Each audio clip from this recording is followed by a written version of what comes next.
मथुरा में आज बसंतरा दिवस की स्वर्ण जयंती पर स्ट्राइक एक ने सभी शहीद सैनिकों को श्रद्धांजलि दी।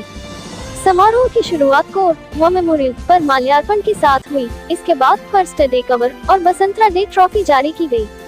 आपको बता दें कि यह घटना महत्वपूर्ण है क्योंकि 1971 के भारत पाकिस्तान युद्ध के दौरान स्ट्राइक एक द्वारा दिखाई गई वीरता को केवल भावी पीढ़ी के लिए इतिहास में अंकित किया गया है, बल्कि दुनिया के थिंकटैंकों के बीच भी दर्ज किया गया है कि भारतीय सेना क्या करने में सक्षम है। बसंतर की लड़ाई सैन्य इतिहास में सबसे भयंकर युद्धों में से एक थी, जहां एक ही दिन में स्ट्राइक एक के बहादुरों ने 53 दुश्मन टैंकों को नष्ट कर दिया और 61 वर्ग किलोमीटर क्षेत्र पर कब्जा कर लिया। बसंतरा की तीव्रता का अंदाजा सम्मानों और पुरस्कारों से लगाया जा सकता है। 5 युद्ध सम्मान, 2 P.V.C. 10 M.V.C. 42 V.R.C. 89 S. और 28 mention in dispatches. Lieutenant general M K Katiyare V.S.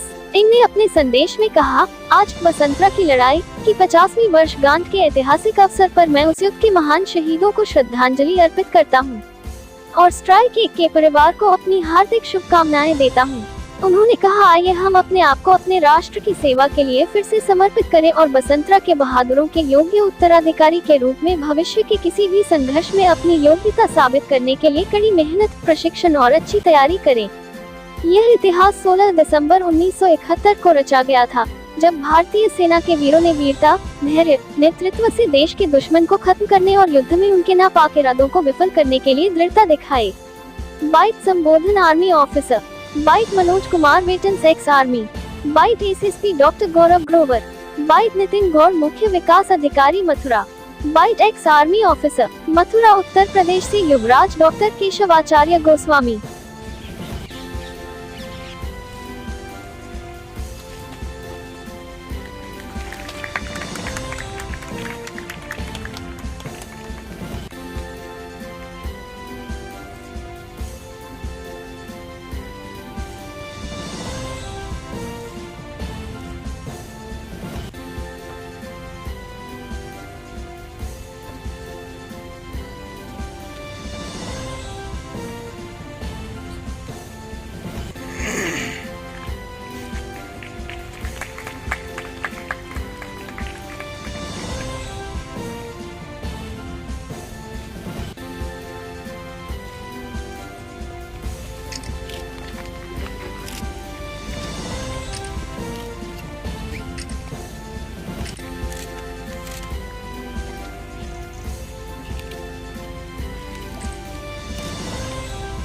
Except anybody coming in, the British told, why are... थे युद्ध का माहौल बनता जा रहा था। सवाल ये था कि पहला हमला कौन करेगा। पाकिस्तान भारत की तैयारी का अंदाजा नहीं लगा पाया। 3 दिसंबर 1971 को पाकिस्तानी विमानों ने भारत के कुछ शहरों पर बमबारी करने की गलती कर दी। हमले की खबर मिलते ही इंदिरा गांधी सीधे इंदिरा ने कैबिनेट बैठक बुलाई और फिर विपक्ष के नेताओं से मुलाकात कर उन्हें भी पूरे हालात की जानकारी दी। आधी रात हो चुकी थी जब इंदिरा को रेडियो के जरिए पूरे देश को संबोधित। पाकिस्तान ने उत्तर पश्चिमी भारत के 11 हवाई अड्डों पर 3 दिसंबर 1971 को हवाई हमला कर हमारे पश्चिमी सीमा को भी युद्ध में शामिल कर लिया। पश्चिमी सीमा से लगा शकरगढ़ बल्ज भारत के लिए सामरिक दृष्टि से अत्यंत महत्वपूर्ण पठानकोट, सांबा में अक्टूबर के तीसरे सप्ताह तक तैनात कर दिया गया था। 3 दिसंबर 1971 के दिन पाकिस्तान ने जब अखनूर सेक्टर में हमला बोलते हुए अपनी सेना का सांबा किया। इस कार्य में डी को दुश्मन सेना के भारी विरोध का सामना करना पड़ा। सेना को 16 दिसंबर की सुबह तक ब्रिजहेड पर अपने T-55 टैंकों को पहुंचाने में कामयाबी हासिल की। दुश्मन सेना ने उसी दिन जवाबी कार्रवाई करते हुए प्रातः ठीक 8 बजे भारी गोलाबारी से हमला कर दिया।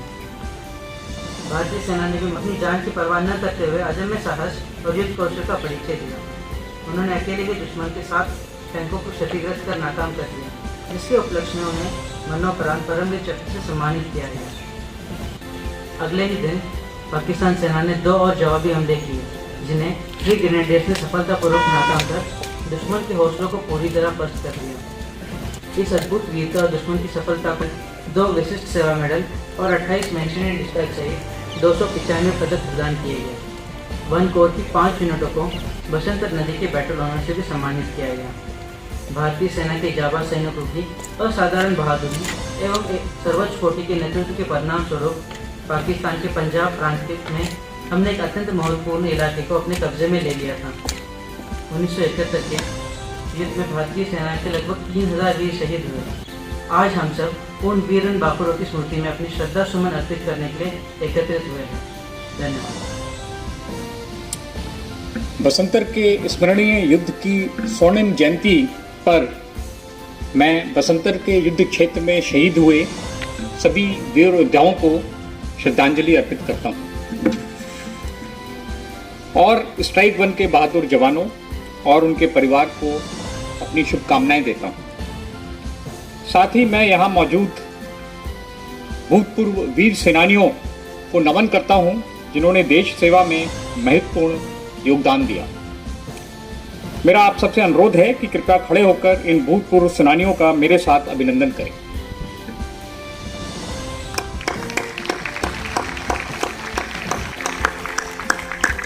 धन्यवाद। 16 दिसंबर 1971 एक अभूतपूर्व विजय हासिल की। हिंदुस्तान ही नहीं वरन पूरे विश्व के भीषणतम युद्धों में से एक बसंतर की लड़ाई में स्ट्राइक वन की टुकड़ियों ने दुश्मन के 53 टैंक बर्बाद किए और एक बहुत बड़े जमीनी हिस्से पर कब्जा किया। इस युद्ध में स्ट्राइक वन के वीरों को 2 परमवीर चक्र, 10 महावीर चक्र, 42 वीर चक्र, 89 सेना मेडल और 28 मेंशन एंड डिस्पैचेस प्राप्त हुए। स्ट्राइक वन को अब उत्तरी सीमा पर एक महत्वपूर्ण जिम्मेवारी सौंपी गई है। अत्यंत दुर्गम इलाकों में ये एक बहुत चुनौतीपूर्ण जिम्मेवारी है। देश हमसे अपेक्षा करता है कि उत्तरी सीमा पर अगर दुश्मन कोई भी दुस्साहस करे तो हम उसका मुंह तोड़ जवाब दें। आज बसंतर दिवस के पावन अवसर पर आइए हम सब एक बार फिर स्वयं को देश पर समर्पित करने की प्रतिज्ञा करें और प्रण करें कि अपनी लगन, मेहनत, कर्मनिष्ठा और वीरता से किसी भी भावी युद्ध में निर्णायक जीत हासिल कर बसंतर के वीरों की परंपरा को आगे बढ़ाएंगे। जय हिंद। धन्यवाद। सर बताएं, आज बसंतर डे है सर, उसमें क्या? आज ये बसंतर डे है जो 1971 वॉर की 50th यानी कि गोल्डन जुबली सेलिब्रेट करने के लिए हुआ है। यहाँ पे स्ट्राइक वन जिसने इंडो पाक वार में लेडी गोल्ड प्ले किया था उनके शहीदों को याद किया गया। इसमें 2 परमवीर चक्र और महावीर चक्र, शौर्य चक्र, कुल मिला के 295 मेडल्स स्ट्राइक वन को मिले थे। तो यहाँ पे मथुरा कैट के स्टेशन कमांडर के द्वारा जिला प्रशासन के अधिकारियों को इनवाइट किया गया। उसके लिए मैं धन्यवाद देना चाहता हूँ और स्ट्राइक वन को हमारी शुभकामनाएं और जो भी सहयोग जिला प्रशासन से उन्हें वांछित होगा वो उपलब्ध कराया जाएगा। Thank you.